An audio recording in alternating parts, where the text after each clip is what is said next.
commentary.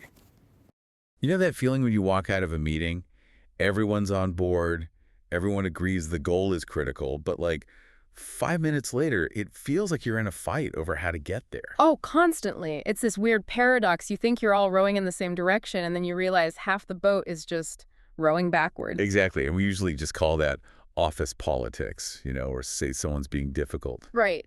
But today we're doing a deep dive into something called human chemistry, which says that's kind of a lazy way to think about it.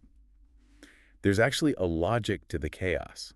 There is. It's like a guide to the invisible forces in the room. It's not just personalities clashing. It's this mix of people's blind spots, their fears. Okay, hold on.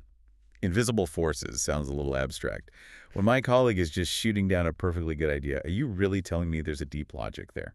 There is, but it's an emotional logic. The text calls them hot buttons. We all have them. And it doesn't matter how smart you are, once someone presses that button, the rational brain just kind of checks out. You get hijacked. So like fight or flight mode kicks in. Fight, flight, or. And this is the one I think is actually the most damaging. Compliance? Oh, you mean compliance without any real commitment? Yes. The silent nod. The person who says, yep, got it, but they have absolutely no intention of doing it because they feel cornered. That is so much worse than an argument. At least in an argument, you know what the problem is. You do.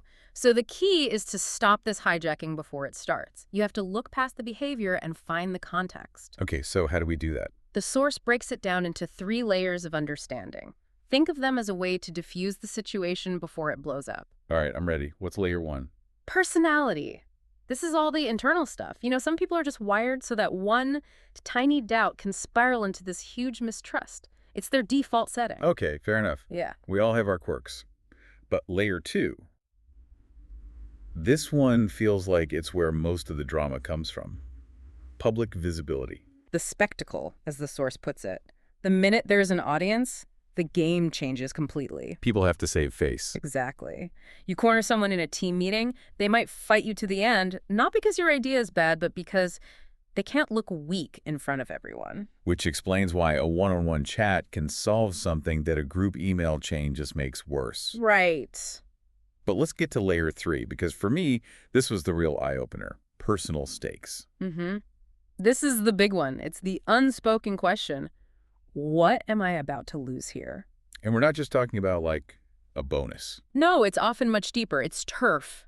If your project succeeds, does their department lose funding? Do they lose their status as the go-to expert on something? Ah, so they're not trying to sabotage the company. They're trying to survive. Precisely.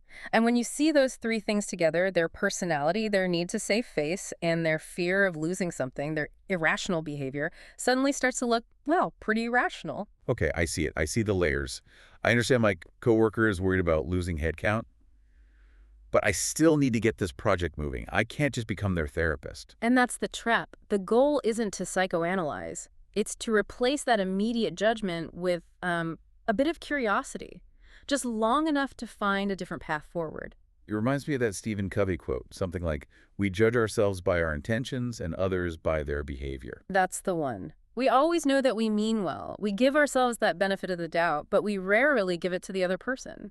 But the text gives a warning here too, right? You can't get stuck just thinking about it forever. Yes. Insight without action is just paralysis. You can't spend hours decoding every email. Analysis paralysis. Use the layers to spot the real issue, adjust your approach, and then move. It's a tool, not an excuse to procrastinate. So be curious, but keep the momentum. That's it. So the next time you're in a meeting and you think a colleague is being completely irrational, maybe just stop for a second. Yeah. Ask yourself, which layer am I not seeing? Is this about saving face, or are they protecting their turf? Figure that out, and a potential conflict can become a real negotiation. Great stuff. Thanks for diving in with us today. We'll catch you next time.